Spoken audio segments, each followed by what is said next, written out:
کرائے پر دو یہ آپ کی مرضی ہے، اور بہت سارے لوگ کرائے پر دے رہے ہوتے ہیں، تو اس کا نفع اٹھانا بھی سود ہے. تو جو چیز گروی رکھی جائے اس سے گروی رکھنے والا یعنی جس کے پاس رکھی گئی ہے کسی قسم کا فائدہ نہیں اٹھا سکتا، اور نہ ہی جو قرضہ دیا گیا اس پر کوئی نفع لیا جا سکتا ہے.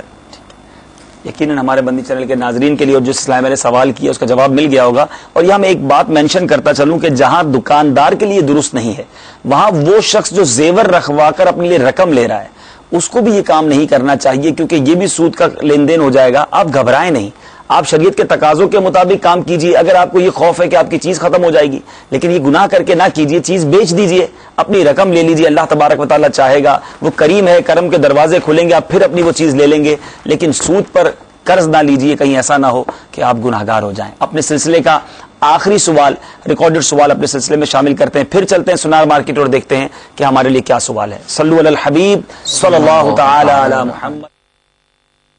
حضرت میرا سوال یہ ہے کہ کسٹمر جیسے مال لیتا ہے، جیسے مثلاً کے طور پر 1,00,000 روپے کا، اور گاہک اس کے اندر جیسے بقایا پیسے رکھواتا ہے کہ 10,000 روپے باقی رکھ لو یا 5,000 روپے باقی رکھ لو، یہ جائز ہے یا نہیں جائز ہے؟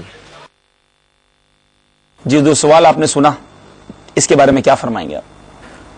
اب اس میں جیسے کہ بتایا گیا کہ سونا یا زیور 1,00,000 روپے کا لے لیا جاتا ہے اور گاہک کے پاس گویا فل پیمنٹ نہیں ہوتی، وہ 90,000 روپے کیش پیمنٹ کر دیتا ہے، 10,000 روپے یا 95,000 روپے ابھی کیش پیمنٹ کر دیتا ہے، 5,000 روپے ادھار کر لیتا ہے.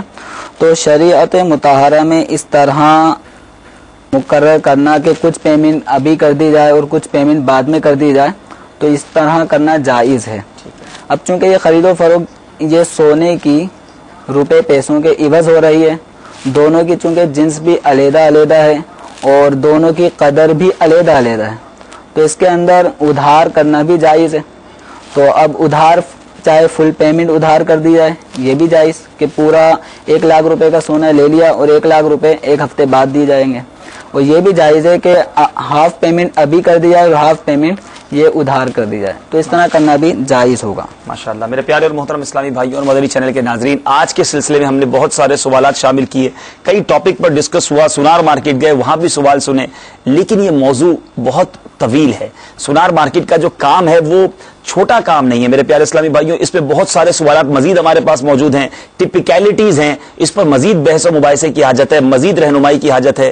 انشاءاللہ اپنے اگلے سلسلے میں بھی ہم سنار مارکیٹ کے ہی موضوع پر گفتگو کریں گے. پھر ہمارے ساتھ کچھ اور سنار مارکیٹ کے اسلامی بھائی ہوں گے، ہمارے پاس ویڈیو سوالات بھی ہوں گے. اگلے سلسلے میں بھی ہمارے ساتھ رہیے گا. ایک بار پھر احکام تجارت کا سلسلہ سنار مارکیٹ کے حوالے سے ہی لے کر حاضر ہوں گے. مدنی چینل دیکھتے رہیے، یہی وہ چینل ہے جو گھر بیٹھے ہمیں شریعت کے احکام سکھا رہا ہے.